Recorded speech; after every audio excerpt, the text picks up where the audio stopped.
சிறைக்கு சென்று வந்த பிறகு வியட்நாம் வீடு சுந்தரம் எடுத்த கந்தர் அலங்காரம் படத்துல எம்.ஆர். ராதா நடிச்சாரு. நாத்திகரான அவரு மாறிட்டாருன்னு பேச்சு வந்தது.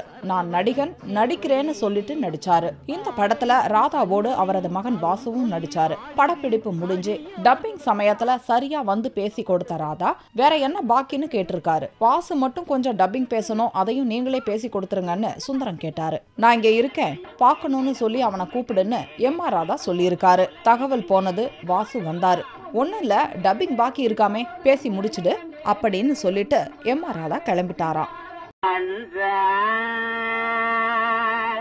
கடம்பா செவ்வேலா